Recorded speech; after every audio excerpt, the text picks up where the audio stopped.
Selamat pagi jemaat sekalian. Baik, bagaimana kabar Anda pada pagi hari ini? Saya juga baik. Jadi, karena kita semua baik, dan saya harap yang di rumah Anda menonton juga baik-baik saja, mari kita buka Alkitab di dalam 1 Samuel pasal yang ke-13. 1 Samuel pasal 13, dan kita akan membaca ayat 5 sampai 14. Sebenarnya, saya mau membaca seluruh pasal 13 dan 14. Tapi panjang sekali ya. Jadi, untuk menghemat waktu, kita baca ayat 5 sampai 14 dulu. Oke. Kalau sudah dapat, 1 Samuel pasal 13, ayat 5 sampai 14. Kita akan baca silih berganti. Saya mulai duluan ayat 5, jemaat sekalian, ayat 6, kita silih berganti satu ayat sampai 14. Oke, kalau sudah dapat, saya mulai. Adapun orang Filistin telah berkumpul untuk berperang melawan orang Israel. Dengan 3.000 kereta, 6.000 orang pasukan berkuda, dan pasukan berjalan kaki sebanyak pasir di tepi laut. Mereka bergerak maju dan berkemah di Mikmas, di sebelah timur Bet Awen.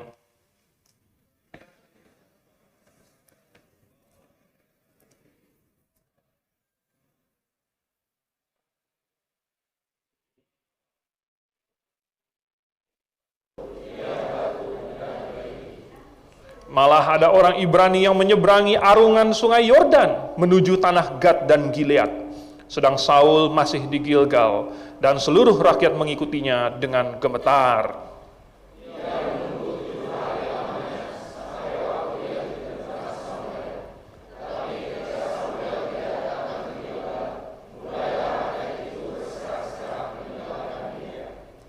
Sebab itu Saul berkata, "Bawalah kepadaku korban bakaran dan korban keselamatan itu."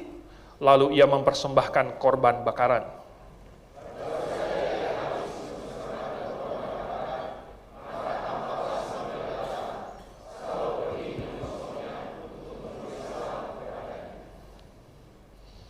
Tetapi kata Samuel, "Apa yang telah kau perbuat?" Jawab Saul, "Karena aku melihat rakyat itu berserak-serak meninggalkan aku, dan engkau tidak datang pada waktu yang telah ditentukan, padahal orang Filistin telah berkumpul di Mikmas."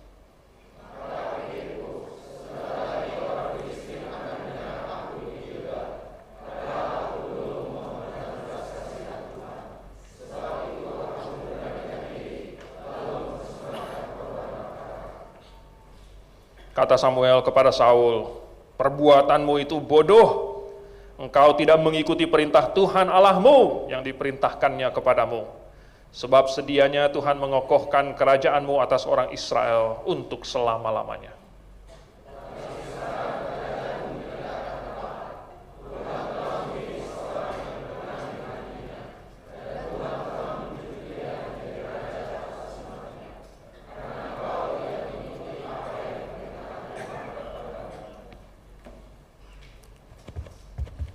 Nyala ya. Mari kita berdoa. Bapa di surga, terima kasih untuk keselamatan yang Engkau berikan dengan cuma-cuma kepada siapapun yang mau bertobat dan percaya kepadamu. Terima kasih untuk kebenaran firman Tuhan yang terpelihara dalam bentuk tertulis yang begitu ringkas bagi kami, untuk kami pelajari, sehingga iman kami tidak mati dan gugur, tetapi kami bisa mempelajarinya dan bertambah kuat, dan ada jemaat lokal di mana kami bisa melayani Engkau. Terima kasih untuk hari ini, di mana kami berkumpul, bernyanyi dan memuliakan nama-Mu, dan kami ingin mempelajari firman-Mu. Mohon Roh Kudus yang memimpin, agar kami mendengarkan dengan seksama suatu pesan yang Engkau tinggalkan bagi kami, dan kami melakukannya dalam hidup kami. Dalam nama Tuhan Yesus, kami berdoa. Amin. Saudara, Alkitab penuh dengan cerita-cerita. Ceritanya seru-seru, tetapi sebenarnya apa sih tujuan Tuhan menuliskan begitu banyak cerita? Kenapa Tuhan bikin Banyak sekali kitab-kitab yang penuh dengan cerita-cerita. Tentu bukan hanya untuk anak sekolah minggu ya. Karena cerita-cerita ini unik. Bukan seperti fabel. Bukan cuman dongeng belaka. Tapi cerita-cerita ini unik dituliskan dari perspektifnya Tuhan. Jadi, apa yang kita baca ini adalah yang Tuhan tuliskan, tetapi bukan cuman dari sudut pandang satu orang. Kan biasanya kalau seorang menulis itu dari sudut pandang dia. Atau setidaknya, kalau manusia yang menulis berarti dari sudut pandang manusialah. Gitu. Tetapi ini Tuhan yang menulis. Sehingga ketika kita membaca cerita-cerita Alkitab, kita sedang membaca perspektifnya Tuhan. Peristiwa-peristiwa yang terjadi, apa yang manusia perbuat dan apa yang mereka pilih, apa yang mereka rasakan, apa yang mereka pikirkan, itu dituliskan bagi kita, dilihat dari perspektifnya Tuhan. Jadi, apa yang menurut Tuhan baik, apa yang menurut Tuhan menyenangkan hatinya, apa yang menurut Tuhan tidak benar, apa yang menurut Tuhan pantas, segala sesuatu itu tertulis di sini. Cukup kita mempelajarinya dan kita langsung bisa melihat dari perspektif Tuhan. Oh, ternyata Tuhan melihatnya begini. Jadi tokoh-tokoh cerita yang kita baca ini adalah cerminan dari hidup kita juga. Kalau kita membuat pilihan-pilihan yang sama seperti yang dibuat oleh tokoh-tokoh Alkitab, maka kita akan tahu juga bagaimana Tuhan memandang pilihan kita. Sama seperti Tuhan memandang pilihan-pilihan Saul. Kalau kita memilih jalan yang sama seperti yang tokoh-tokoh Alkitab, maka kita akan lihat juga akhir jalannya gitu. Karena sama seperti orang di zaman dulu itu memilih jalan dan sampai kepada konsekuensi tertentu. Tuhan memberitahukannya kepada kita dari perspektifnya. Berarti kalau kita memilih jalan yang sama, kita akan sampai kepada akhir yang sama. Itulah tujuannya suatu khotbah, yaitu untuk membuat orang-orang yang mendengarkan memperhatikan perspektif Tuhan. Supaya kita melihat segala sesuatu bukan hanya perspektif kita saja. Kalau perspektif kita itu biasa. Setiap hari kita menilai segala sesuatu dari perspektif kita. Tetapi coba kita sekarang lihat dari perspektifnya Tuhan. Bagaimana kalau kita menilainya bukan dari penilaian manusiawi, tetapi dari penilaian rohani. Dan tujuan dari jemaat adalah untuk membuat anggota-anggotanya hidup sesuai dengan perspektifnya Tuhan. Jadi, hari ini kita akan melihat tentang Saul. Nah, Saul ini adalah raja pertama di dalam sejarah bangsa Israel yang diangkat oleh Tuhan karena mereka minta. Sebenarnya Tuhan waktu sebelum ada raja, Tuhanlah rajanya. Tetapi mereka melihat ada orang Amori punya raja, mereka lihat orang Moab punya raja, Mesir punya raja, dan mereka jadi ingin. Sehingga mereka berteriak-teriak kepada Tuhan, mereka tolak Samuel, keturunannya Samuel, mereka bilang mereka tidak mau lagi, mereka minta raja. Jadi akhirnya Tuhan sebenarnya marah, tetapi Tuhan bilang sama Samuel, angkat raja.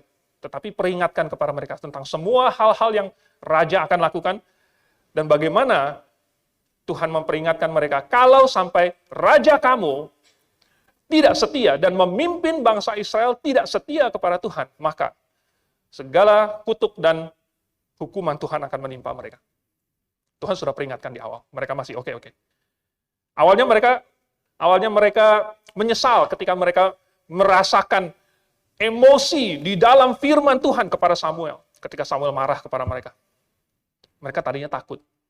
Tapi Tuhan bilang, ya sudah diangkat, sudah dipilih. Jadi akhirnya Saul ini. Nah, Saul memang ada sedikit kebaikannya.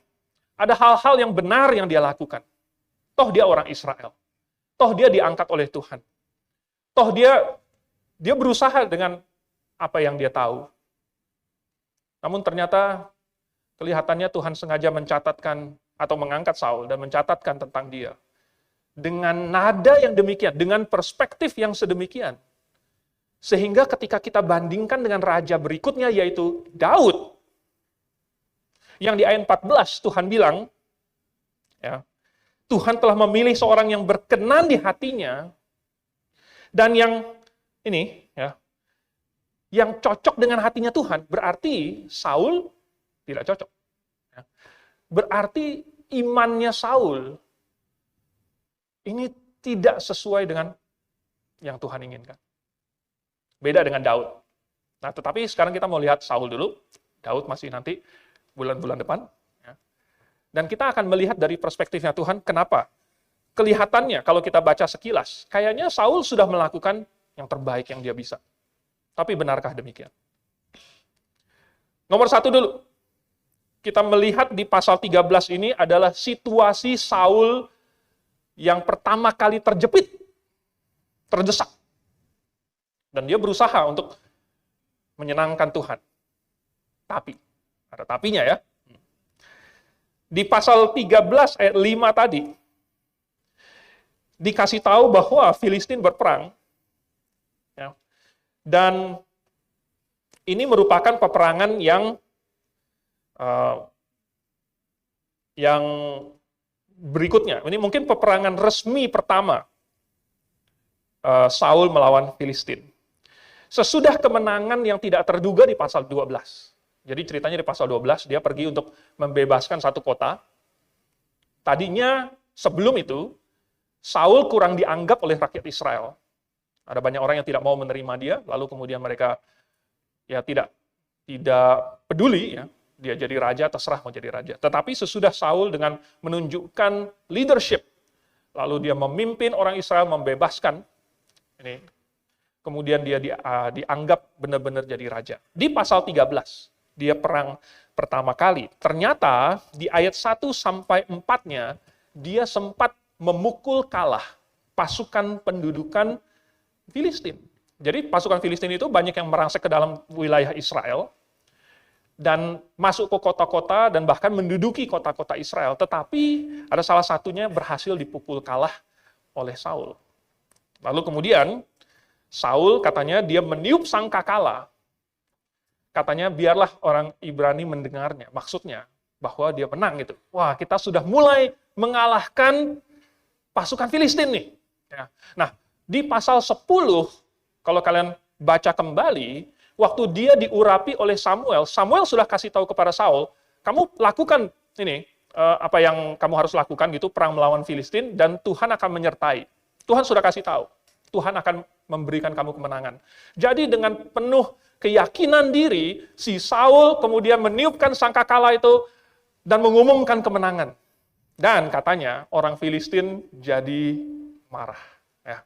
Ini orang baru menang melawan salah satu pos kecil kami. Gitu. Lalu sudah berani-beraninya tiup seolah-olah menang besar. Jadi akhirnya mereka marah, mereka kumpulkan 3.000 kereta.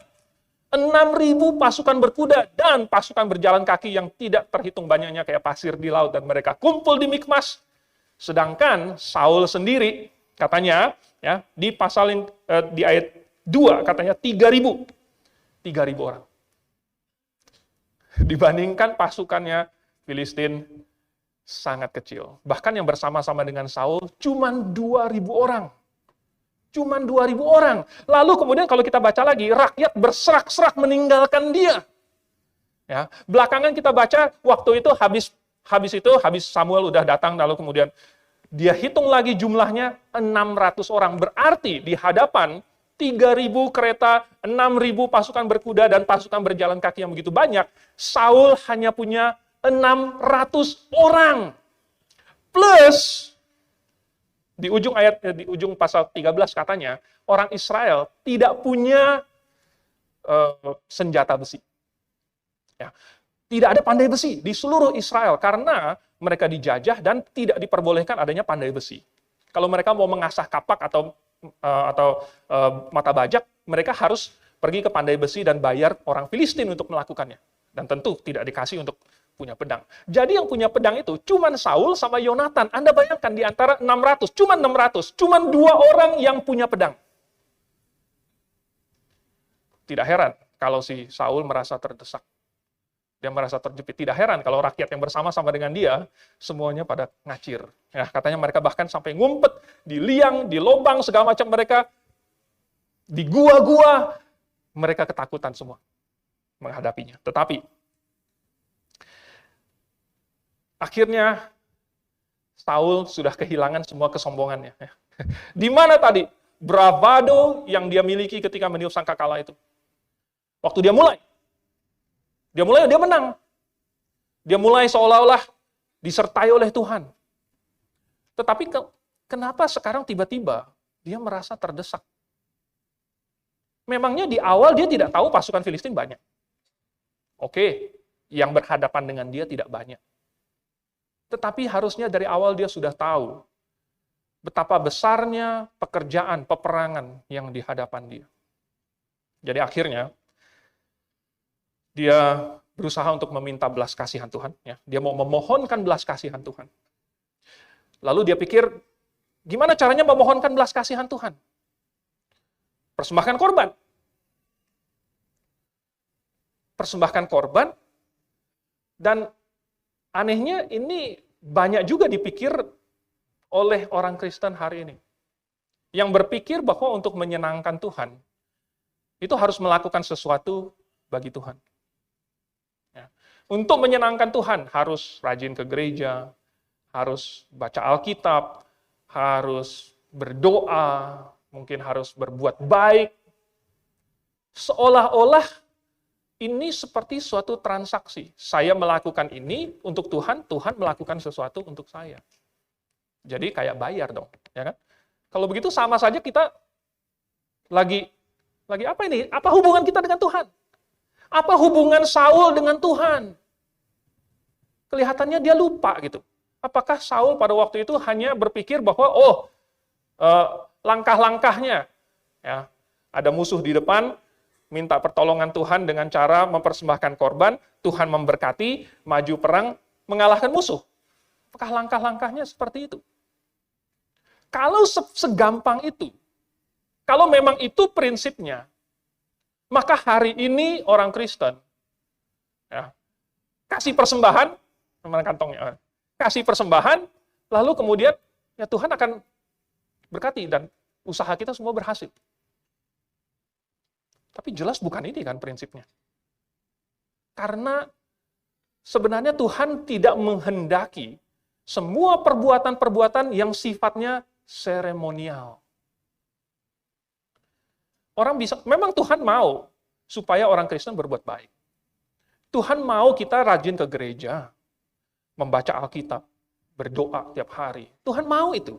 Tuhan suka kalau kita memberikan persembahan, kalau kita ikut pelayanan. Tetapi Tuhan tidak mau kita melakukannya secara seremonial atau sebagai suatu transaksi, suatu bagian dari transaksi. Padahal banyak gereja hari ini mengkoar-koarkan, kalau kamu mempersembahkan sesuatu kepada Tuhan, Tuhan akan berkati kamu 10 kali lipat, 100 kali lipat. Dari mana Tuhan berjanji? Tidak ada ayatnya Tuhan berjanji seperti itu. Jadi, Tuhan tidak mau kita sebagai anak-anak melakukan hal-hal yang Tuhan inginkan, tetapi dengan tujuan untuk mendapatkan sesuatu. Ya, bayangkan, kalau misalnya Anda punya anak, lalu anak Anda, mijitin gitu kan, wah papa capek ya gitu kan, dipijitin enak. Terus kemudian dibawain minum, papa haus. Nah, terus kemudian apalah dia bantu bawain sepatunya, bawain tasnya. Tetapi kalau di dalam pikiran dia, cepet dong kasih uang saku saya. Ya enggak? Ini saya pijitin papa, tapi beliin hadiah ulang tahun yang saya pengen ya. Gimana? Anda rasanya gimana? Kalau Anda punya anak seperti itu. Memang enak dipijitin. Dan memang hati seorang bapak, itu memang sudah rela memberikan uang saku, sudah rela memberikan hadiah ulang tahun, sudah rela memberikan hal-hal yang baik untuk anak-anaknya. Tetapi, jikalau anaknya berlaku baik kepada dia, demi apa yang dia akan berikan itu, maka seperti anaknya itu bukan mengasihi dia, tetapi mengasihi apa yang dia bisa kasih kepada anaknya. Paham? Jadi Tuhan tidak mau orang Kristen seperti itu. Nah, Tuhan mengasihi kita. Tapi ekspektasinya bukan supaya kita membayarkannya gitu ya kepada Tuhan dengan rajin ke gereja. Karena melakukan semua hal-hal itu ya, rajin ke gereja, emangnya Tuhan ada untung apa sih? Kalau kita baca firman Tuhan, emangnya Tuhan dapat apa? Ada view gitu. Oh, pasal 13. Ya, ada view-nya berapa? Thumbs up-nya berapa gitu. Emang Tuhan hitungin. Zaman sekarang udah medsos, kalau orang ngelihat video apa, dikasih like. Emangnya Alkitab ada pakai like gitu? Tuhan mencari like. Jadi suruh kita baca. Tidak. Ini bukan sekedar iklan. Ya. Juga Tuhan tidak mau kita membaca Alkitab. Gitu kan. Oh, habis itu skip. Kalau iklan kan ada yang bisa di-skip. Ada iklan yang nggak bisa di-skip. Iklan yang nggak bisa di-skip, udahlah. Lihatin aja, tonton aja gitu. Zaman sekarang, kalau saya sudah tidak pernah nonton TV lagi. Jadi saya sudah tidak terbiasa nonton iklan. Ya. Kalau zaman dulu, waktu saya masih kecil, di TV ada muncul iklan, tidak ada pilihan, nggak bisa skip. Ya. Nggak bisa, palingan pindah channel gitu, palingan. Itu pun di channel lain juga ada iklan yang lain. Iklannya panjang gitu. Ini bukan sekedar iklan. Ya. Yang Tuhan sisipkan di dalam kehidupan sehari-hari orang Kristen. Nih, Tuhan mau mengambil perhatian kita, mencuri perhatian kita, baca firman Tuhan. Tapi cuman di awal video, di awal hari, Cuman di awal hari. Dan mungkin berdoanya di akhir hari. Itu adalah iklan yang di akhir video. Supaya kita, ya udahlah kita udah berdoa malam hari, cepat-cepat aja karena udah ngantuk gitu. Tuhan terima kasih untuk hari ini, tolong supaya bisa tidur. Amin. Udah, plek. Dan tahu-tahu besok bangun. Tuhan bukan mau orang Kristen melakukan hal-hal yang baik, yang benar, hanya sekedarnya. Tetapi ekspektasi Tuhan mengasihi kita adalah supaya kita balik mengasihi Tuhan. Bukan hanya sekedar melakukan hal-hal, tetapi ada kasih kita. Tuhan mau kita membaktikan diri kita kepada Tuhan. Tuhan mau supaya hati dan pikiran kita disesuaikan dengan firman-Nya.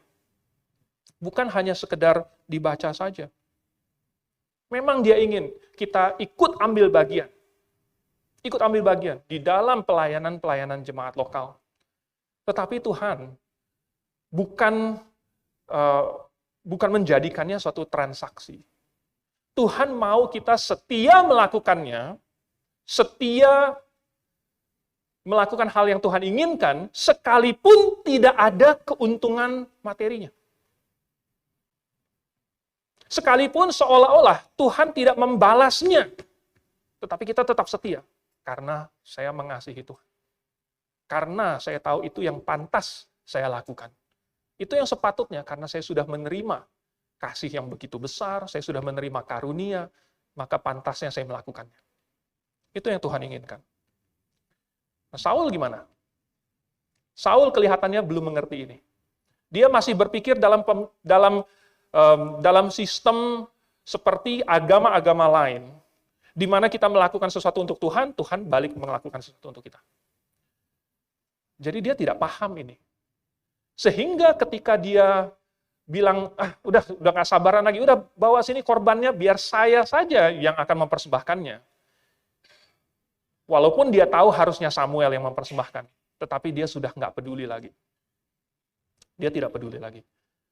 Seandainya dia paham bahwa sesungguhnya itu adalah suatu lambang yang sangat penting. Korban berupa domba itu adalah suatu simbol tentang Sang Juru Selamat. Ini adalah suatu simbol yang Tuhan ajarkan kepada manusia, supaya manusia bisa mengenali Juru Selamat dan apa yang Juru Selamat akan lakukan di atas kayu salib. Yaitu mati menggantikan manusia. Manusia yang berdosa, tapi dombanya yang mati. Jadi korban, makanya namanya korban domba. Dan ini hanya boleh dilakukan oleh imam, karena imam melambangkan Yesus. Hanya Yesus yang boleh mempersembahkan ini. Kalau raja bukan imam yang mempersembahkan, berarti maka selain Yesus bisa ada yang melakukan proses penggantian hukuman itu. Padahal nggak boleh ada.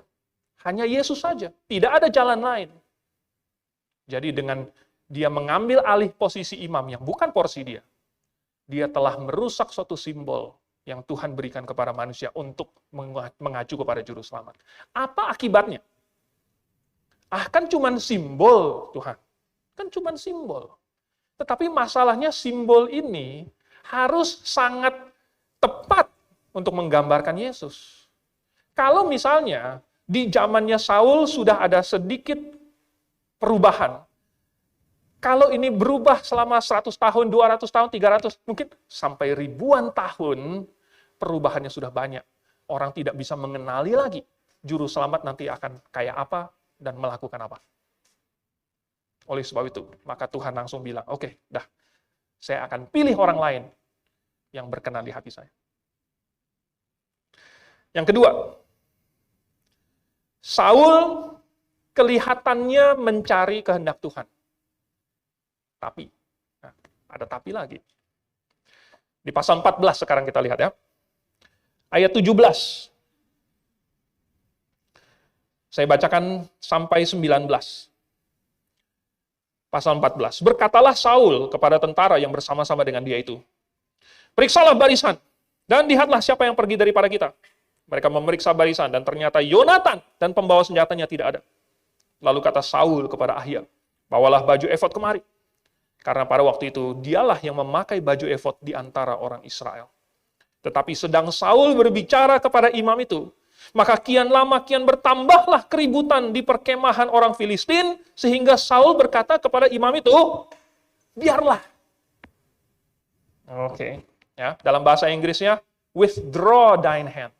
Tarik, kan biasanya imam itu, dia akan menaruh tangannya, memasukkan ke dalam efod yang ditutup dadanya untuk mengambil, mencabut urim dan tumim, itu merupakan jawaban Tuhan. Tetapi lagi bertanya kepada imam, lalu kemudian Saul bilang, biar, tarik tanganmu. Maksudnya udah, ya sudah gitu. Ya.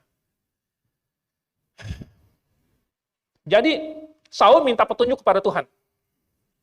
Pakai efod yang dibawa oleh seorang imam besar. Daud juga pernah melakukannya. Ya. Daud pernah melakukan ini. Di pasal yang ke-23, waktu Daud sedang lari dari Saul, dia pernah bersembunyi, dia pergi ke satu kota di padang gurun, lalu kemudian dia mendengar kabar Saul akan menyusul dia ke situ, dia memanggil imam Abiatar pada waktu itu, dan kemudian bertanya, pakai efod, apakah keputusan Tuhan? Daud memakainya. Di pasal 31 Samuel, dia bertanya lagi kepada Tuhan pada waktu Ziklag terbakar, dan dia sangat terjepit kayak Saul. Lalu kemudian orang-orang yang mengikuti dia sudah mau membunuh dia, tetapi dia bertanya kepada Tuhan. Dia sempatkan diri bertanya kepada Tuhan. Daud melakukannya, Saul melakukannya, apa bedanya? Bedanya ada di konteksnya. Sekali lagi, ini ditulis dari perspektifnya Tuhan. Jadi kalau kita lihat, nada Tuhan menuliskan apa yang Saul lakukan, ternyata berbeda dengan apa yang Daud lakukan. Jadi ceritanya dimulai dari Saul membawa 600 orang. Tadi kan sudah saya ceritakan sedikit. Saul bawa 600 orang nih. Jadi sesudah dia mempersembahkan korban, Samuel marah, Samuel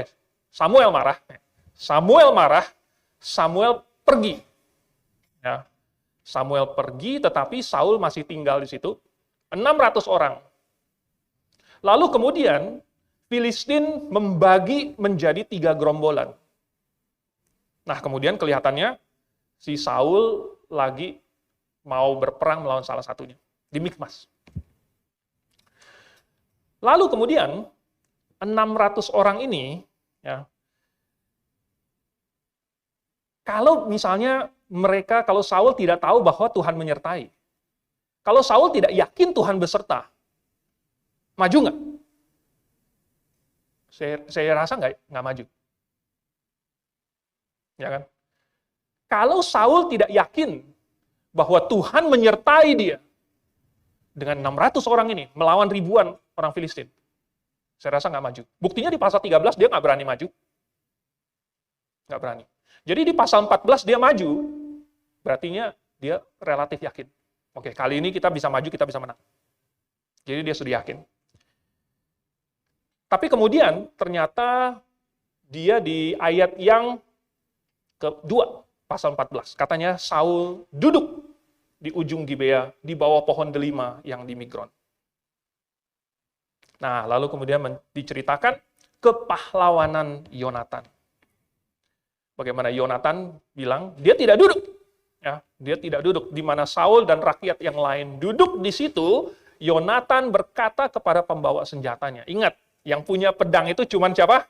Saul dan Yonatan. Berarti Yonatan dengan pembawa senjatanya cuman dia sendiri yang punya pedang. Mungkin si pembawa senjatanya bawa apa ya? Saya juga nggak tahu namanya pembawa senjata. Tapi senjatanya cuma pedang satu. Mungkin bawa perisai atau apa. Ayo kita pergi. Kita pergi sebab kata Yonatan tidak sukar bagi Tuhan untuk menolong baik dengan jumlah yang banyak maupun jumlah yang sedikit. Wah, luar biasa sekali. Walaupun bapaknya Saul tidak begitu yakin, ya, tetapi Yonatan sangat yakin. Karena dia tahu bahwa Tuhan menyertai, dan kalau Tuhan menyertai, jumlah kita itu tidak begitu masalah. Tuhan sudah membuat jemaat yang kecil ini, jumlahnya tidak seberapa. Tetapi pelayanan Grace di seluruh Indonesia, bahkan sampai ke mancanegara. Karena tidak sukar bagi Tuhan untuk menolong. Baik dengan jumlah orang banyak, maupun jumlah orang yang sedikit. Jadi Yonatan di sini hebat. Nah, Yonatan memilih untuk proaktif, tetapi Saul memilih untuk menunggu. Duduk dia. Ini bagi saya memberikan suatu jendela untuk melihat ke dalam pemikirannya Saul. Apa sih yang ada di pikirannya? Ya. Karena dikontraskan dengan apa yang Yonatan lakukan. Yonatan proaktif, Yonatan maju, dia mau memanjat, dia mau berperang, Saul duduk, Saul menunggu di bawah pohon. Jadi Saul sebenarnya, kalau dari awal sudah tahu Tuhan menyertai dia, dari awal sudah dinubuatkan oleh Samuel di pasal 10, bahwa Tuhan akan menyertai dan Tuhan akan membuat dia berhasil, akan memberikan kemenangan kepada dia, Saul masih duduk dan menunggu. Padahal dia sudah tahu Tuhan mau dia berperang. Sudah kasih lihat nih, orang Filistin datang menyerbu. Dia raja. Apa yang raja harus lakukan? Memimpin rakyatnya berperang. Apa yang Tuhan lakukan? Tuhan menyertai. Tetapi dia malah menunggu. Ya, betapa seringnya kita orang Kristen sudah tahu kehendak Tuhan. Tetapi kita masih menunda. Kita tahu apa yang Tuhan inginkan. Kita tahu perintah-perintah Tuhan atau larangan Tuhan. Tetapi kita berkata, mungkin nanti. Tunggu sebentar, saya akan lakukan. Tunggu sebentar. Dan kita menunda. Mungkin kita tahu bahwa kehendak Tuhan adalah supaya kita menyerahkan diri. Mungkin Tuhan punya suatu kehendak untuk kita melayani, untuk ikut ambil bagian, untuk maju di dalam pelayanan. Mungkin kita tahu suatu kehendak Tuhan untuk kita. Tetapi ada saja alasan yang ditemukan untuk menundanya. Ada banyak alasan. Yang paling populer itu adalah tunggu. Kalau nanti saya sudah tidak terlalu sibuk. Atau mungkin tunggu. Kalau nanti anak-anak sudah besar. Banyak uang. Ya, usaha udah stabil. Tabungan, cicilan, udah ini. Alasan ada saja. Ya, kalau untuk menunda, alasan selalu ada. Padahal kita tahu apa yang Tuhan inginkan. Dan Tuhan tidak memaksa kita lebih daripada apa yang bisa kita lakukan sekarang. Dalam keadaannya Saul yang cuma punya 2 pedang dan 600 orang, Tuhan tidak memaksudkan supaya Saul membunuh semua orang Filistin itu. Enggak. Tuhan tidak mengharapkan itu. Jadi waktu Yonatan masuk ke perkemahannya Filistin itu, berdua saja, satu pedang. 2 orang, 1 pedang. Waktu itu Yonatan membunuh 20 orang. 20 orang. Ini saya membacanya ya. Itu kayak di komik gitu ya, atau di film superhero. Katanya dalam jarak setengah alur pembajakan. Setengah alur pembajakan. Saya nggak tahu ya, pembajakan itu satu alur itu panjangnya berapa. Tapi mungkin pakai jurus apa gitu ya, dia kemudian 20 orang. Terus yang jagain punggungnya itu adalah sidekick-nya. Ya, sidekick-nya, jadi kayak Batman sama Robin gitu. Atau apalah gitu, saya nggak tahu. Dan mereka membunuh 20 orang. Tapi cuma 20 orang yang terbunuh, Tuhan membuat seluruh perkemahan Filistin itu kacau balau. Dan katanya mereka saling bunuh-bunuhan. Mereka saling menikam. Bukan Yonatan yang membunuh mereka. Tuhan yang membuat mereka kacau. Tuhan yang mengalahkan. Bukan Yonatan. Tuhan nggak suruh Yonatan bunuh semua orang Filistin di situ. Apalagi pembawa senjatanya. Pedangnya sama Tuhan Yonatan. Apa fungsi si pembawa senjatanya? Ya cuma jagain belakangnya si Yonatan aja. Yonatan maju, saya jagain belakangnya, udah. Tapi dia maju. Waktu Yonatan bilang, ayo kita maju, kita naik. Ayo naik, saya sepakat. Apa yang mereka bisa lakukan, lakukan. Jalan aja dulu. Dan Tuhan yang akan memberkati. Dan keberhasilan adalah yang diberikan oleh Tuhan. Jadi Saul masih nunggu. Padahal harusnya dia rajanya. Nah, jadi waktu Saul melihat keributan itu, reaksi pertama dia adalah, siapa yang pergi ke situ? Hitung barisan. Hitung barisan. Wah, ternyata Yonatan dan pembawa senjatanya. Dia bukannya langsung kasih perintah serbu, hitung dulu. Hitung dulu. Sudah pasti yang terjadi di perkemahan Filistin itu kan karena Tuhan. Buat apa hitung orang dulu? 600, emangnya kurang berapa sih? Kurang berapa sih? Serbu. Ya, segera serbu. Habis itu dia masih panggil dulu lagi. Panggil Imam Ahia. Bawa efodnya. Saya nggak tahu Imam Ahia udah berapa tua. Jalannya berapa cepat atau berapa lambat.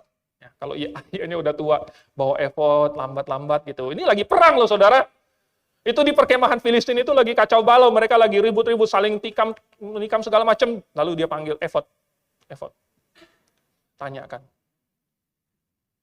Kenapa ini? Di mana kepemimpinan dia? Di mana leadership? Di mana semangat dia? Katanya dia tahu. Maksudnya Tuhan akan menyertai dia. Mau tanya apa lagi? Gitu banyak orang Kristen hari ini. Yang sebenarnya harusnya sudah tahu apa kehendak Tuhan. Tapi masih ngesok tanya. Tuhan, apa kehendakmu bagi hidup saya? Tuhan, apa yang engkau inginkan? Apa yang harus saya lakukan? Loh, Saul, musuh di depan mata. Sudah Tuhan porak-porak endakan. Masih tanya lagi, apa keputusan Tuhan? Jadi, oke lah, mungkin Saul sudah trauma dengan yang di pasal 13. Mungkin dia sudah belajar dari kesalahannya. Jadi dia tidak berani maju dengan gegabah. Tidak berani melakukan apa-apa tanpa persetujuan Tuhan. Apa-apa tanya Tuhan dulu. Oke lah. Ya. Tetapi seharusnya dia sudah tahu apa yang Tuhan inginkan. Dan kalaupun dia bertanya kepada Tuhan, dia sungguh-sungguh sesuatu yang benar-benar perlu dia tanya. Tapi ternyata, sekalipun Saul bertanya, dia ternyata tidak begitu peduli dengan jawaban Tuhan. Sudah bertanya, Ahia sudah datang, sudah berdoa, tangannya sudah dimasukkan. Udahlah, tarik tanganmu, biarlah, kata Saul. Akhirnya, dia malah maju. Sudah minta petunjuk Tuhan, dibatalkan, lalu dia maju tanpa petunjuk Tuhan.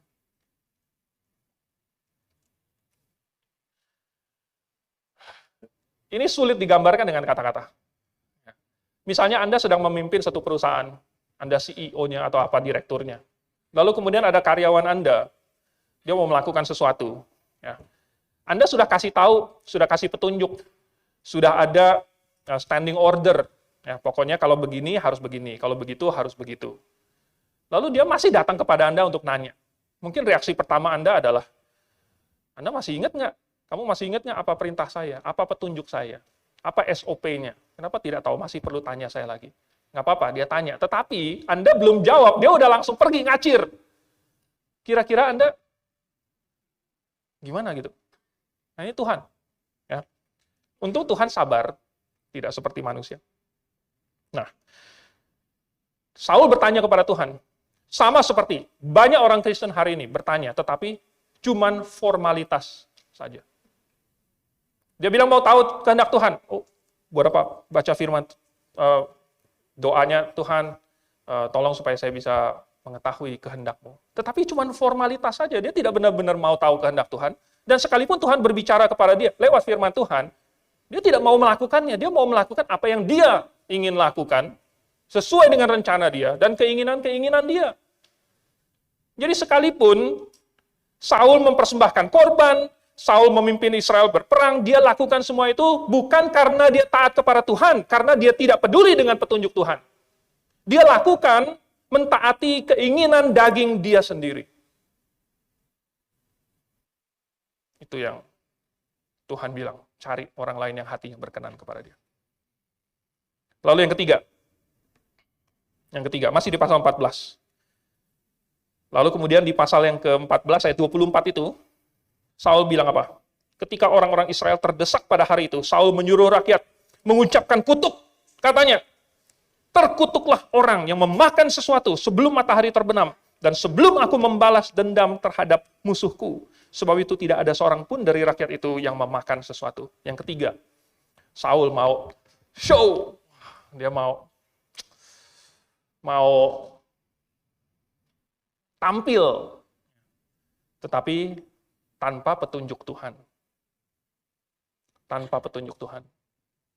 Ini di Alkitab tercatat, ada lagi pernah diucapkan sumpah yang sama. Ya, oleh orang-orang Yahudi yang berencana membunuh Paulus. Mau menyergap Paulus di Kisah Para Rasul pasal 23 itu.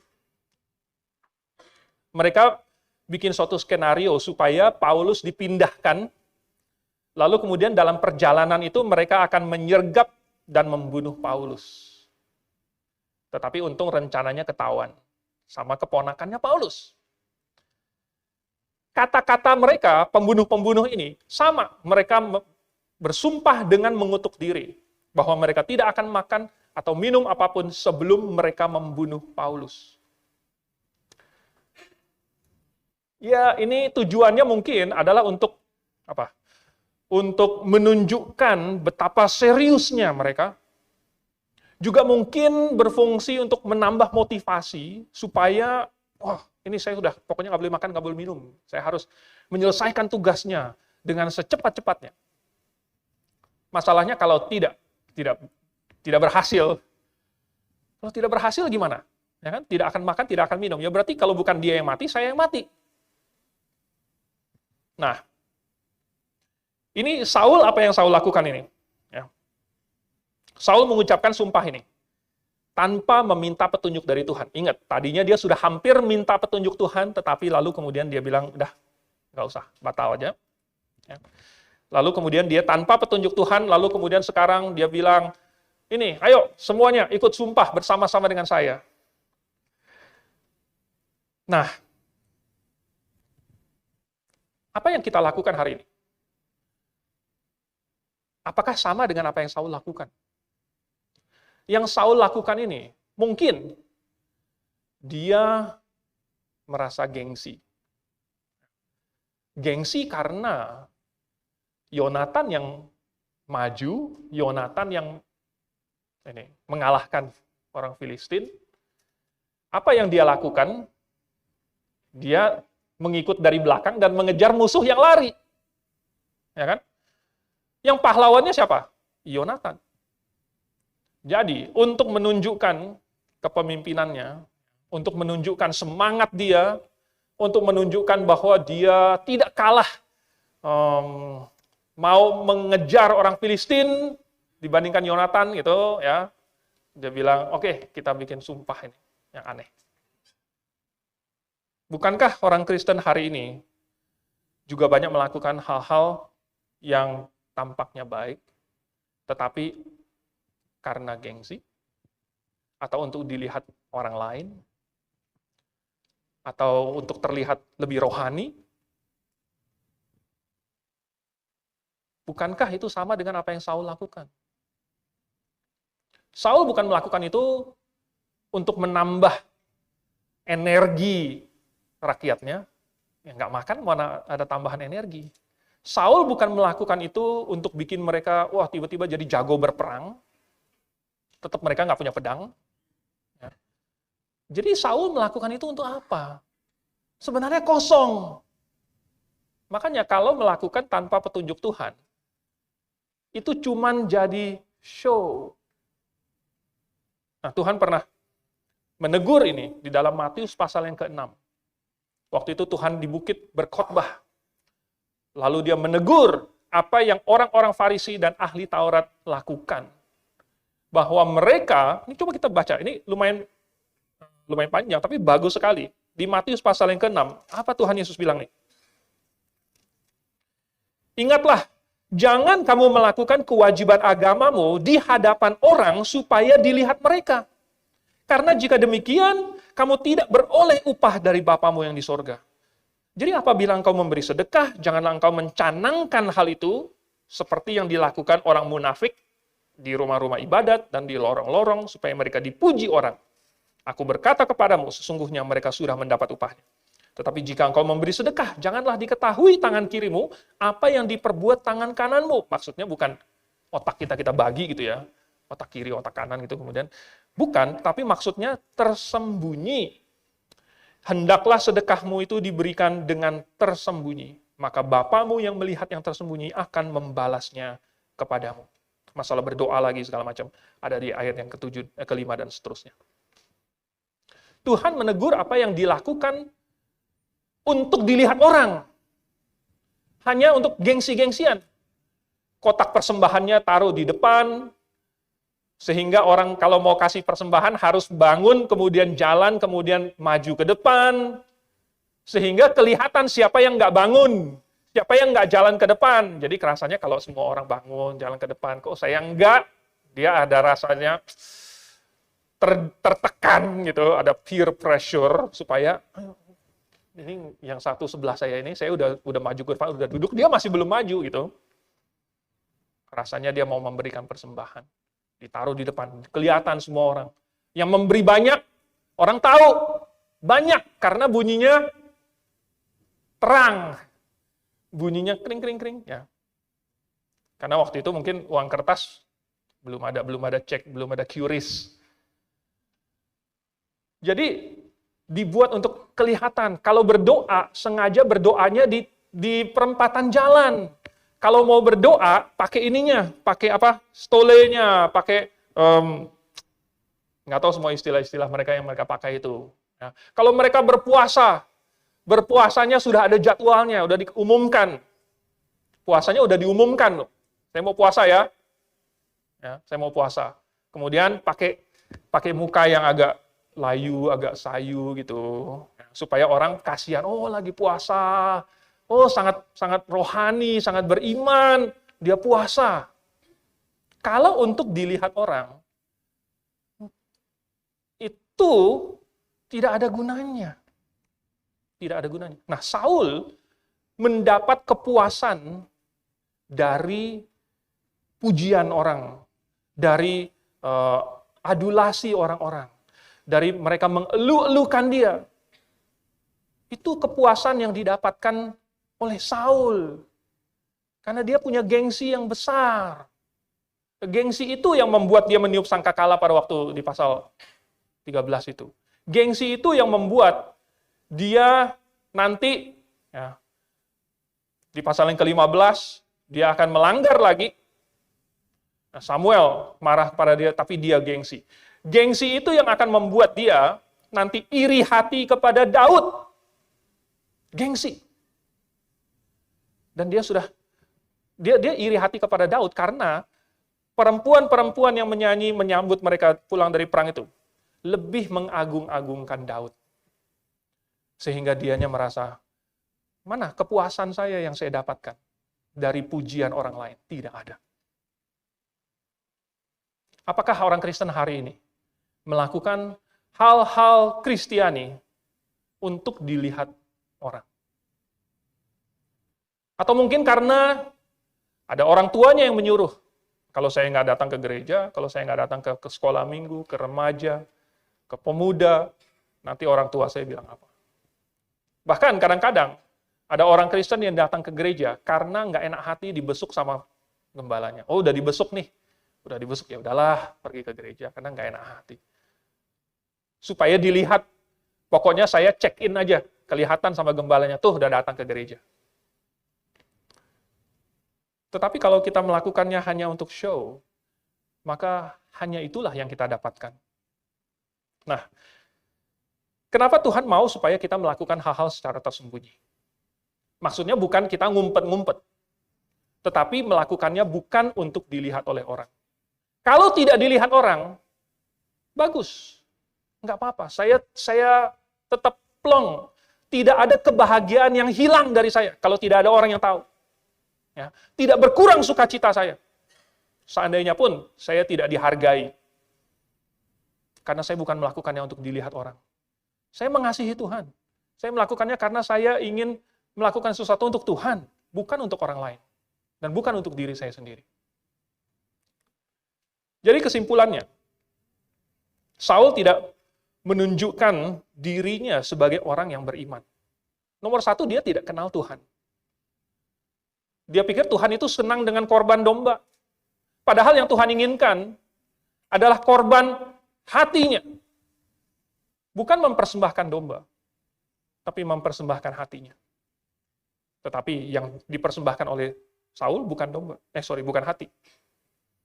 Lalu kemudian, Saul tidak benar-benar mencari kehendak Tuhan. Sekalipun, notabene atau di permukaan kelihatannya dia bertanya kepada Tuhan. Tetapi tidak ada keinginan untuk melakukan petunjuk yang Tuhan mungkin berikan. Lalu kemudian, Saul sudah puas kalau dia bisa dipuji, kalau dia bisa tampil. Padahal seharusnya kita puas kalau kita melakukan kalau kita menyenangkan hati Tuhan, bukan hati manusia. Oleh sebab itu, mungkin dalam bulan-bulan berikutnya lagi, kita akan melihat lagi apa yang Saul lakukan. Ini kita baru sampai pasal 14. Masih ada pasal 15 lagi. Masih ada pasal 16 lagi. Dan kita akan melihat Saul, lalu Daud. Dan tidak mungkin ada perbedaan yang lebih besar lagi antara dua individu daripada Saul dan Daud. Tapi mari kita mempelajari perspektif Tuhan tentang Saul. Mari kita berdoa. Bapa di surga, kami mengucap syukur karena Engkau memberikan kami petunjuk yang jelas di dalam firman-Mu yang tertulis. Supaya ketika kami membacanya, kami tahu bagaimana Engkau melihat dan menilai segala sesuatu, termasuk hati manusia. Nilailah hati kami, Tuhan. Dan temukanlah di dalamnya iman yang sungguh-sungguh, yang benar, yang tidak egois, tetapi yang ingin menyenangkan hati-Mu.